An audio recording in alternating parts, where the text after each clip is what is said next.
Doctor Singh Dhami ने कांग्रेस पर साधा निशाना, कहा विभाजनकारी मानसिकता से ग्रसित है कांग्रेस पार्टी, देश के लिए बड़ा खतरा।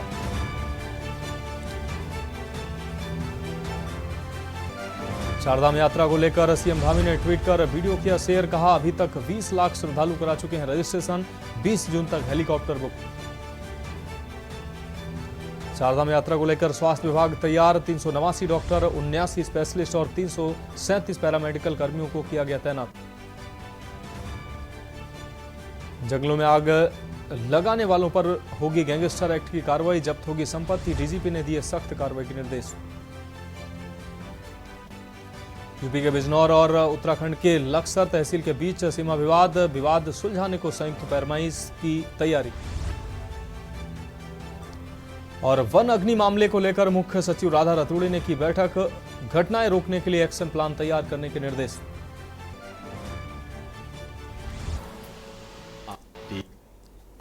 की न्यूज़, खबरों का सारथी। नमस्कार, उत्तराखंड की खबरों के साथ मैं हूं मनोज मानस और अब खबरें विस्तार से। अहम खबर से बुलेटिन की शुरुआत करते हैं। देहरादून से अहम खबर है, आईएसबीटी के पास पटाखा फैक्ट्री में लगी आग लगने के कारण इलाके में हड़कंप मच गया है। आपको बता दें, जानकारी मिलने पर मौके पर पहुंची दमकल विभाग की गाड़ियां, कड़ी मशक्कत के बाद आग पर काबू पाया गया है। क्लेम टाउन थाना क्षेत्र के आईएसबीटी का यह पूरा मामला है, जहां कड़ी मशक्कत के बाद आग पर काबू पाया गया है। आग की यह बड़ी घटना सामने आई है। क्लेम टाउन थाना क्षेत्र का यह पूरा मामला है। आईएसबीटी के पास पटाखा फैक्ट्री में आग की यह बड़ी घटना सामने आई है। आग लगने के कारण इलाके में हड़कंप मच गया। इस वक्त ये बड़ी खबर, जानकारी मिलने पर मौके पर पहुंची है दमकल विभाग की गाड़ियां और बमुश्किल घंटों की मशक्कत के बाद आग पर काबू पाया है। देहरादून से बड़ी खबर, आईएसबीटी के पास पटाखा फैक्ट्री में आग की एक घटना सामने आई है। आग लगने के कारण इलाके में हड़कंप मच गया है। आपको बता दें, जानकारी मिलने पर दमकल विभाग की गाड़ियां मौके पर पहुंची हैं। फिलहाल कड़ी मशक्कत के बाद आग पर काबू पाया जा चुका है। अंकित काला हमारे संवाददाता ज्यादा जानकारी के लिए हमारे साथ जुड़ गए हैं। अंकित, आईएसबीटी के पास ये पटाखा फैक्ट्री में बड़ी आग की घटना सामने आई है, क्या कुछ अहम अपडेट है? बिल्कुल मनोज, जो जानकारी मिल रही है उसके मुताबिक फैक्ट्री में कुछ वेल्डिंग का काम चल रहा था और इसी बीच वेल्डिंग के काम के दौरान जो चिंगारी निकली है उसकी वजह से ये आग पकड़ी है। फिलहाल अभी तक स्थिति स्पष्ट नहीं हो पाई है कि किस वजह से आग लगी। बहरहाल दमकल विभाग की 3 गाड़ियों ने मौके पर पहुंच करके आग पर काबू पा लिया। यदि अगर समय पर ये आग पर काबू नहीं पाया जाता तो कोई बड़ा हादसा हो सकता था, लेकिन इस बीच जो आगजनी की घटना हुई उससे काफी अफरा तफरी मच गई। देहरादून के क्लेम टाउन थाना क्षेत्र के अंतर्गत आईएसबीटी के पास ये पटाखा फैक्ट्री स्थित है, जहां पर की अचानक से ये आग लगी और आग लगने की सूचना जैसे ही दमकल विभाग को मिली, उसके बाद मौके पर पहुंचे दमकल विभाग के तमाम कर्मचारियों ने काफी मशक्कत के बाद आग पर काबू पा लिया है। फिलहाल आग लगने के कारणों का पता किया जा रहा है। वहीं इस घटना की वजह से लाखों रुपए का नुकसान भी हुआ है, लेकिन गनीमत रही कि समय रहते आग पर काबू पा लिया गया, वरना कोई और बड़ा नुकसान हो सकता था। अंकित, इस अग्निकांड में किसी तरह की कोई जनहानि की कोई खबर सामने तो नहीं आई है? नहीं, इसमें जो अभी तक हमारे पास जानकारी है उसमें कोई जनहानि नहीं हुई है। ये जो आगजनी हुई है ये फैक्ट्री के सबसे ऊपर वाले माले में हुई है और ये आग बड़ा नुकसान तब करती जब ये आग अगर नीचे की बिल्डिंग में आ जाती, लेकिन मौके पर ही दमकल विभाग की गाड़ियां पहुंची थी, जिसकी वजह से ये आग विकराल रूप धारण नहीं कर पाई। अन्यथा कोई बड़ा हादसा हो सकता है, क्योंकि नीचे फैक्ट्री में काफी बारूद था और पटाखे बनाने का सामान था, तो उससे और बड़ा हादसा हो सकता था, लेकिन समय रहते आग पर काबू पा लिया गया और गनीमत रही कि इसमें कोई जनहानि नहीं हुई है, लेकिन माल का काफी नुकसान हुआ है और लाखों रुपए का इसमें नुकसान की बात भी सामने आ रही है। निश्चित रूप से अंकित, इस तमाम जानकारी के लिए आपका बहुत शुक्रिया। तो आपको बता दें, आईएसबीटी के पास पटाखा फैक्ट्री में आग की घटना सामने आई है और गनीमत रही कि यह घटना बड़ी नहीं हो पाई है। दमकल विभाग की गाड़ियों ने मौके पर पहुंचकर आग पर तुरंत काबू पाया है। रुक करेंगे अगली खबर का। विकास नगर अंतर्गत हरबटपुर मुख्य बाजार से कुछ ही दूरी पर अचानक 2 दुकानों में आग की घटना सामने आई। आग लगने से अफरा तफरी मच गई। इस आग में दुकानों में रखा लाखों रुपए का सामान जलकर खाक हो गया। बताया जा रहा है कि शाम के करीब 4 बजे हरबटपुर बाजार में एक इलेक्ट्रॉनिक और खराद की दुकान में अचानक आग लगी।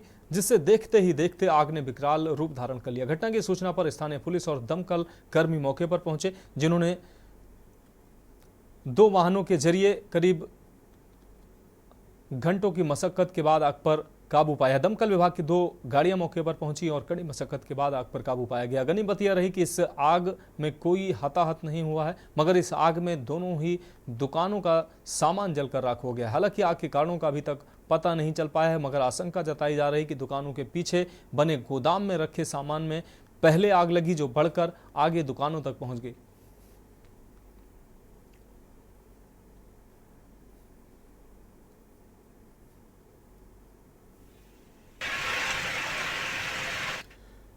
अब रुक करेंगे अगली खबर का। पौड़ी जिले में फॉरेस्ट फायर की घटनाएं अब आउट ऑफ कंट्रोल होती जा रही हैं। जिले में अब तक 150 से अधिक वनाग्नि की घटनाएं हो चुकी हैं, जिससे 100 हेक्टेयर से अधिक जंगल और लाखों रुपए की वन संपदा जलकर खाक हो चुकी है। ऐसे में आग बुझाने के लिए वायुसेना की मदद ली जा रही है, लेकिन चारों तरफ धुआं होने के कारण वायुसेना का ऑपरेशन अग्निपथ दूसरे दिन शुरू नहीं हो सका। आज सुबह 6 बजे से वायुसेना के हेलीकॉप्टर MI-17 से आग बुझाने का ऑपरेशन शुरू करना था, लेकिन लो विजिबिलिटी के कारण 5 घंटे तक हेलीकॉप्टर MI-17 हेलीपैड पर ही खड़ा रहा। आपको बता दें कि आज सुबह 11 बजे के आसपास वायुसेना के हेलीकॉप्टर MI-17 ने उड़ान भरी, लेकिन लो विजिबिलिटी के कारण श्रीनगर की तरफ एक बार टोह लेने के बाद ऑपरेशन फिर बंद करना पड़ा। अब वायुसेना धुआं हटने का इंतजार कर रही है। वहीं वायुसेना के सामने धुआं और बड़े बड़े बिजली के टावरों में झूलते हुए तार भी समस्या का कारण बनकर सामने आए हैं। MI-17 से लटकी बेबी बास्केट को भी वायुसेना को संभाल कर उड़ाना पड़ रहा है। ये बेबी बास्केट हेलीकॉप्टर से 20 मीटर लंबी तारों से लटकी हुई रहती है।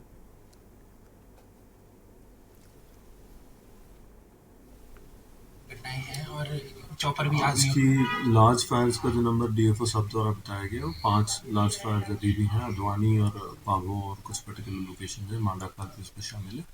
और चूंकि कॉन्टिन्यूसली स्मॉग होने के कारण या बहुत ज़्यादा धुआं होने के कारण हमारा इंडियन एयरफोर्स का जो चॉपर है अभी वेट कर रहा है स्टैंड बाय पोजीशन में, और जैसे ही क्लैरिटी मिलती है उसके बाद में हम अब बढ़ेंगे अगली खबर की ओर। प्रदेश में नगर निकाय के चुनाव के लिए प्रशासन तैयारी कर रहा है। वहीं मतदाता सूची में लोगों के नाम जोड़े जा रहे हैं। BLO को निर्देशित किया गया है कि साथ ही BLO को घर घर जाकर लोगों को मतदाता सूची में नाम शामिल कर रहे हैं, जिससे किसी भी व्यक्ति का नाम मतदाता सूची से छूटे नहीं। वहीं जिन लोगों के नाम वोटर लिस्ट से छूट गए हैं, उन नामों को भी मतदाता सूची में शामिल करने की प्रक्रिया जारी है। जिलाधिकारी देहरादून सोनिका ने बताया कि जिन लोगों के नाम मतदाता सूची से छूट गए हैं, उन नामों को फिर से सूची में शामिल किया जा रहा है। साथ ही जिलाधिकारी ने बताया कि निकाय चुनाव से पूर्व ही नाम सम्मिलित करने की प्रक्रिया को पूरा कर लिया जाएगा।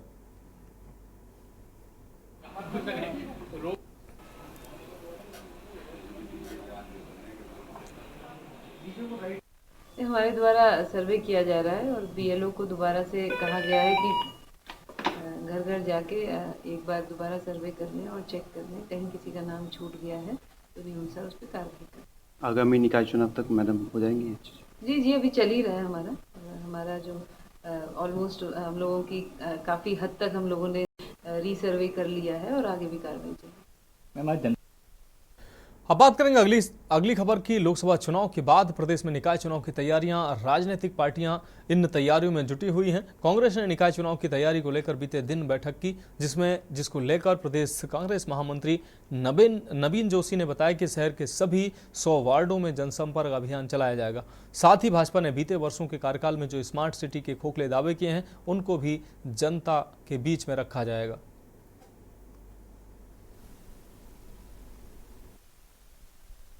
देखिए, नगर निकाय के चुनाव होने वाले हैं, तो हम लोगों ने पूरे देहरादून के 100 वार्ड में जन संपर्क अभियान हम लोगों ने किया है। तो उसमें हम लोगों से संपर्क स्थापित कर रहे हैं और कांग्रेस के लिए समर्थन मांग रहे हैं। जिस प्रकार से भारतीय जनता पार्टी ने अपने शासनकाल के अंदर देहरादून का कोई भी विकास नहीं किया, स्मार्ट सिटी के लिए करोड़ों रुपए आए जिससे स्मार्ट सिटी को डेवलपमेंट किया जाए, लेकिन उन्होंने कोई ऐसा डेवलपमेंट नहीं किया जिसको हम भारतीय जनता पार्टी की उपलब्धि कह सकें।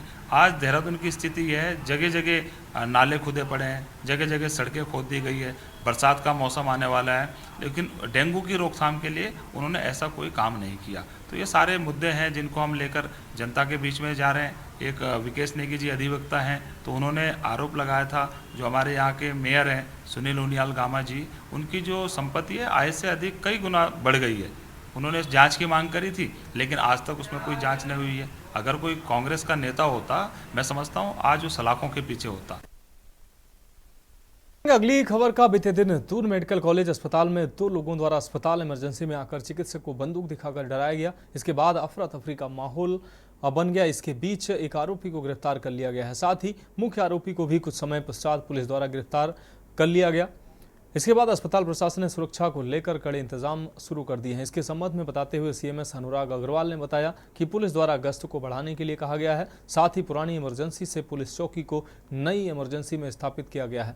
इसके साथ ही सुरक्षा कर्मियों की संख्या भी बढ़ाई गई है, जिससे दोबारा इस तरह की घटना अस्पताल में ना हो सके।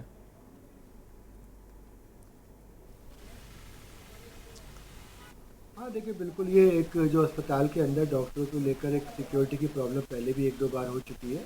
इसको लेकर हम लोग, हमारा प्रशासन पूरी तरह गंभीर है। इसमें हमने अपने सभी गार्डों को दोबारा निर्देश दिए हैं कि वो एक इस तरह का सिस्टम डेवलप कर लें कि अगर कोई प्रॉब्लम हो रही है तो जो भी आसपास में गार्ड हैं वो इकट्ठा होकर काम करें। और हमने बाकी पुलिस प्रशासन से भी अपील और एक रिक्वेस्ट करी है कि इसमें थोड़ा एक गश्त रात को बढ़ा दी जाए। इसको मान लिया गया है, मैं उनका धन्यवाद भी देना चाहूँगा। इसी बीच में आपने देखा होगा कि जो हमारे अस्पताल के अंदर एक पुलिस चौकी है, जो पुरानी इमरजेंसी के पास थी, उसको हमने नई इमरजेंसी के पास उसका स्थान बना दिया गया है। और मैं बहुत जल्दी उम्मीद करता हूँ कि आजकल में उसका संचालन नई इमरजेंसी से शुरू हो जाएगा।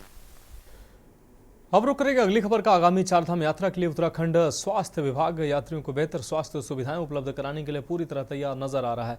इसको लेकर Uttarakhand DG health doctor Vinita Shah ने कहा कि सभी जिलों के सीएमओ द्वारा जितनी डॉक्टरों की मांग की गई है उतने उन्हें मुहैया कराए गए हैं। साथ ही उन्होंने कहा कि 4 धाम वाले जिलों के डॉक्टर और अन्य जिलों के डॉक्टरों को मिलाकर कुल 389 MBBS डॉक्टर, 79 स्पेशलिस्ट और 337 पैरामेडिकल कर्मी तैनात किए गए हैं। स्वास्थ्य विभाग इस यात्रा के लिए पूरी तैयार है और हम सुखद सुरक्षित यात्रा का हमारा मंतव्य है। और जितना भी जिले से सीएमओ द्वारा डिमांड की गई है डॉक्टर्स की, वो हमने उनको प्रोवाइड कर दिए गए हैं।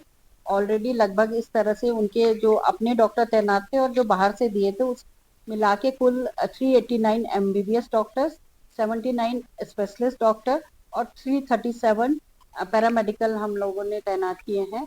और ये सभी डॉक्टर्स को हमने और पैरामेडिकल्स को प्रशिक्षण दिया है कि हाई एल्टीट्यूड में क्या परेशानी होगी, मायोकार्डियल इन्फेक्शन या कोई और इमरजेंसी को डील करने के।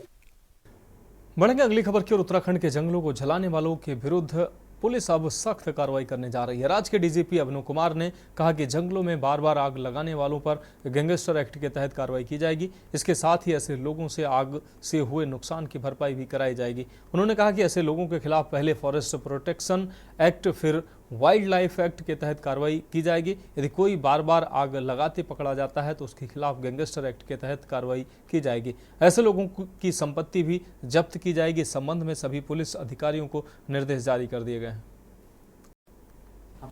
कर लिया है कि कौन से ऐसे क्षेत्र हैं जहां पर लगातार ये वनाग्नि की समस्या बनी हुई है और उस क्षेत्र में हमारे वन विभाग के अधिकारी, स्थानीय उपजिलाधिकारी और स्थानीय पुलिस की संयुक्त टीम वहाँ उस जो भी लोग वहाँ पर वनाग्नि लगाने के लिए दोषी पाए जाते हैं, चाहे जानबूझ के या लापरवाही से, उनके खिलाफ कार्रवाई करने के लिए हमने एक SOP बनाई है। उसमें फॉरेस्ट एक्ट में और वाइल्ड लाइफ एक्ट में पहले हम उनके खिलाफ केस रजिस्टर करेंगे और उसके बाद जो पुराना damage to public properties act है और जो हमारा अभी हाल ही में उत्तराखंड में जो हमने पब्लिक और प्राइवेट प्रॉपर्टी को क्षति पहुंचाने पर जो मुआवजे का हमने प्रावधान किया है, उसके तहत भी उनके खिलाफ कार्रवाई की जाए। अगली खबर लक्सर से, जहां उत्तराखंड प्रदेश सरकार ने भले ही फैसला लिया हो, लेकिन उत्तर प्रदेश से उत्तराखंड अलग होने के समय से ही विवाद नहीं सुलझ पाया हो। कई बार कानून व्यवस्था भी भंग हुई है। दोनों प्रदेशों की बिजनौर तहसील और उत्तराखंड की लक्सर तहसील ने संयुक्त पैमाइश की, लेकिन कोई रास्ता नहीं बन पाया है। अब एक बार फिर पैमाइश की तैयारी में दोनों ही तहसीलों की टीम लगी हुई है। यदि इससे भी बात नहीं बनी तो Laksar SDM Gopal Singh Chauhan survey of India को इस पूरे मामले को सौंपने की बात कह रहे हैं। ये ऐसे है जी, मेरा हाई कोर्ट में केस चल रहा था। हाई कोर्ट में केस चलते ਉਹਦੀ ਰਿਟ ਮੈਨੂੰ 23/1 की फैसला आ गया था भी दोनों टीमां होकर ज़मीन की पैमाइश होएगी। एक 23/1 को पैमाइश हुई, दूसरी 14/2 को पैमाइश हुई। पैमाइश होके सारा दोनों टीमां ने सहयोग करके सारा कुछ हो गया। उस तो बाद कल आए चंदपुरी बरदान बंदे ने भेजे, मेरा गन्ना पलट दिया, 2000 पॉपुलर तोड़ दिए, 1000 सफेदा तोड़ दिया और तारबाड़ खंबे तोड़ दिए और गुंडागर्दी करके गया। मेरे नौकर को धमकी दे के गया, मेरे को धमकी दे के गया। मैनू खतरा जानदा जी। प्रशासन नूं यही है जी, इन्हां दी नत्थ पाई जावे लोकां दे। पिछले साल बरदान जी का गन्ना जोत दिया था। सर ये जो है लोग गुंडागर्दी कर रहे हैं और हम यहाँ गन्ना बो रहे थे और ज़बरदस्ती हमारे खेत में आए हैरो लेके और बोले कि हमारे यहाँ से जंगल में से बाहर लेकर जाओ। हमारे बाप दादा 30-35 साल से जोतते आ रहे बोतते, और हमें ज़बरदस्ती इसमें से खेत में से भगा के काट रहे। हमारे वे चंदपुरी के चरण सिंह सनो पदम सिंह और उनके भाई, उनके लड़के थे, एक अमरपाल का लड़का था, दिशांत, कई सारे थे, ट्रैक्टर थे वो काफ़ी सारे। अब बताओ ऐसे क्या होगा? हमने तो पता नहीं कैसे कैसे खेत बोया बच्चों सच्चों को लेकर और ज़बरदस्ती हमारा खेत देखो क्या हाल कर रखा। देखिए, इसमें यूपी और उत्तराखंड का सीमा विवाद है और 2 बार इसमें टीम भी जा चुकी है और मेरे ख्याल से इससे पहले भी यहाँ पे कई बार पैमाइश हो चुकी है। तो पुनः एक बार फिर से हम जो संबंधित जो जिला है या तहसील है, जैसे बिजनौर की सीमा पड़ती है, तो उनको उनसे हम पत्राचार कर रहे हैं। पुनः एक बार फिर से पैमाइश के लिए हम लोग प्रयास करते हैं और अगर उसके बाद भी अगर फाइनल नहीं होता है तो फिर हम लोग सर्वे ऑफ इंडिया से इस पैमाइश को करवाएंगे, उसके लिए निवेदन करेंगे। देखिए, एक एप्लीकेशन मेरे पास आई थी तो मैंने कानून और पटवारी और एसओ खानपुर को उसमें डायरेक्शन दे दिए हैं। एक बार वो मौका भी करेंगे और अगर कोई, चूँकि वो सरकारी लैंड है तो वैसे तो कोई कब्जा कर नहीं सकता है, लेकिन अगर किसी के निजी खेत में या निजी भूमि में कोई घुसता है तो फिर उसको भी अधिकार है मुकदमा दर्ज कराने का। तो ऑलरेडी मैंने एक डायरेक्शन दे रखी है। खबरों में वक्त एक ब्रेक का है, जल्द हाजिर होंगे। ब्रेक के बाद उत्तराखंड की खबरों में एक बार फिर से आपका स्वागत है। अब रुक करते हैं अगली खबर का। उत्तराखंड में वनाग्नि के मामले लगातार बढ़ते जा रहे हैं, जिसको लेकर उत्तराखंड की मुख्य सचिव राधा रतूड़ी की अध्यक्षता में देहरादून के सचिवालय में बैठक हुई। वहीं बैठक में वन विभाग के हॉफ डॉक्टर धनंजय मोहन, डिजिटल माध्यम से जुड़े और डीजीपी अभिनव कुमार संघ गढ़वाल आयुक्त विनय शंकर पांडे, गृह सचिव दिलीप जावलकर और वनाग्नि एवं आपदा प्रबंधन के मुख्य वन संरक्षक निशांत वर्मा भी मौजूद रहे। इस दौरान मुख्य सचिव राधा रतूड़ी ने कहा कि मुख्यमंत्री द्वारा बैठक आयोजित कर वनाग्नि के लिए एक्शन प्लान बनाने के निर्देश दिए गए हैं। साथ ही उन्होंने कहा कि वनाग्नि को लेकर अभी तक क्या कार्रवाई की गई है, इस पर बैठक में चर्चा हुई और एक्शन प्लान के तहत वनाग्नि के निराकरण के लिए काम किया जाएगा, जिसके लिए आपदा प्रबंधन में बजट भी उपलब्ध है।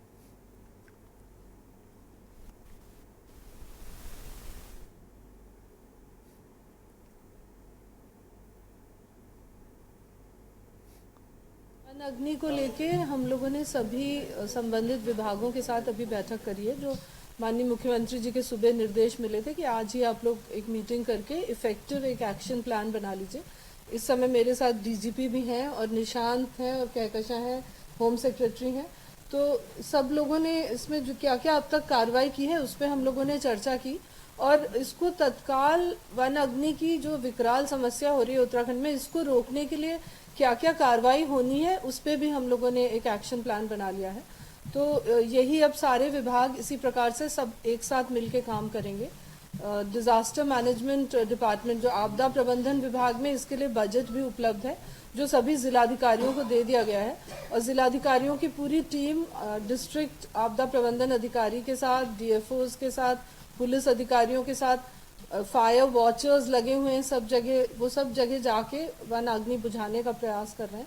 इसमें और जो एडिशनल युवक मंगल दल, महिला मंगल दल, महिला स्वयं सहायता समूह और जितने भी पीएससी के जवान, होमगार्ड्स, पीआरडी सबको लगाया जाएगा।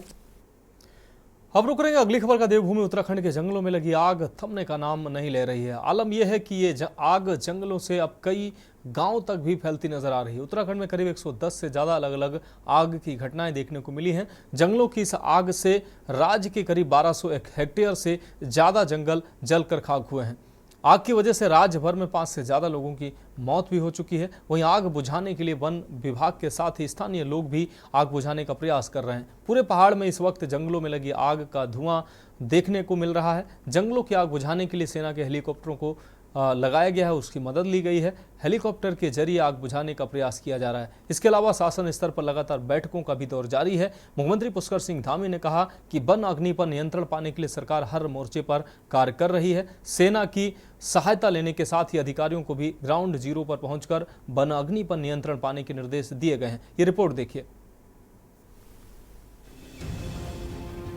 उत्तराखंड के धधकते जंगलों की आग विकराल होती जा रही है। आलम यह है कि अब तक 1200 हेक्टेयर से ज्यादा जंगल जलकर राख हो गए हैं। वनाग्नि की बढ़ती घटनाओं ने सरकार की टेंशन बढ़ा दी है। मुख्यमंत्री ने अधिकारियों को भी ग्राउंड जीरो पर पहुंचकर वनाग्नि पर नियंत्रण पाने के निर्देश दिए हैं। तो वहीं शासन स्तर पर भी लगातार बैठकों का दौर चल रहा है। मुख्य सचिव राधा रतोड़ी की अध्यक्षता में हुई बैठक में आगामी रणनीति पर मंथन किया गया। बैठक में निर्णय लिया गया है आग बुझाने के लिए पीएससी, होमगार्ड, पीआरडी के जवान भी तैनात किए जाएंगे। इसके अलावा युवक और महिला मंगल दलों को भी सहयोग में लिया जाएगा। इसके साथ ही क्लाउड सीडिंग को लेकर भी आईआईटी रुड़की से बात की जा रही है। वहीं जंगल में बार बार आग लगाने वालों पर गैंगस्टर एक्ट के तहत कार्रवाई की जाएगी। साथ ही वन संपदा को हुए नुकसान की भी भरपाई आग लगाने वालों से ही की जाएगी। आग हमारे लिए बड़ी चुनौती है और इसके शांत करने के लिए, वनाग्नि को शांत करने के लिए, आग बुझाने के लिए सभी विकल्पों पर हम काम कर रहे हैं। चाहे वो सेना की मदद लेनी हो, अन्य संस्थानों की मदद लेनी हो, लोगों को लगाना हो या इसमें कड़ाई करनी हो। जो लोग इसको जो है कहीं पर भी आग लगाने में शामिल हैं, उनके खिलाफ कड़ी कार्रवाई करनी हो, वो सभी विकल्पों पर हम काम कर रहे हैं। हमारा लक्ष्य है कि जल्दी से जल्दी हम इस पर काबू पाएं।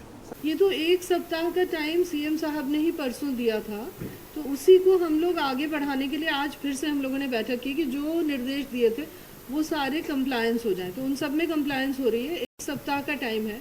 हम लोग ये कह रहे हैं कि 1 सप्ताह में वनाग्नि को कंट्रोल किया जाएगा उत्तराखंड में। ये सभी लोग मिल के समन्वित प्रयास कर रहे हैं। इसमें आप लोगों की भूमिका सबसे ज़्यादा महत्वपूर्ण है। हम लोगों ने चिन्हित कर लिया है कि कौन से ऐसे क्षेत्र हैं जहाँ पर लगातार ये वनाग्नि की समस्या बनी हुई है और उस क्षेत्र में हमारे वन विभाग के अधिकारी, स्थानीय उपजिलाधिकारी और स्थानीय पुलिस की संयुक्त टीम वहाँ उस जो भी लोग वहाँ पर वनाग्नि लगाने के लिए दोषी पाए जाते हैं, चाहे जानबूझ के या लापरवाही से, उनके खिलाफ कार्रवाई करने के लिए हमने एक SOP बनाई है। उसमें फॉरेस्ट एक्ट में और वाइल्ड लाइफ एक्ट में पहले हम उनके खिलाफ केस रजिस्टर करेंगे और उसके बाद जो पुराना damage to public properties act है और जो हमारा अभी हाल ही में उत्तराखंड में जो हमने पब्लिक और प्राइवेट प्रॉपर्टी को क्षति पहुंचाने पर जो मुआवजे का हमने प्रावधान किया है, उसके तहत भी उनके। तो उत्तराखंड की खबरों में अभी के लिए मेरे साथ इतना ही। मुझे दीजिए इजाजत और आगे आप देखिए के न्यूज़ इंडिया का विशेष कार्यक्रम मंथन हमारे प्रधान संपादक दुर्गेन चौहान जी के साथ।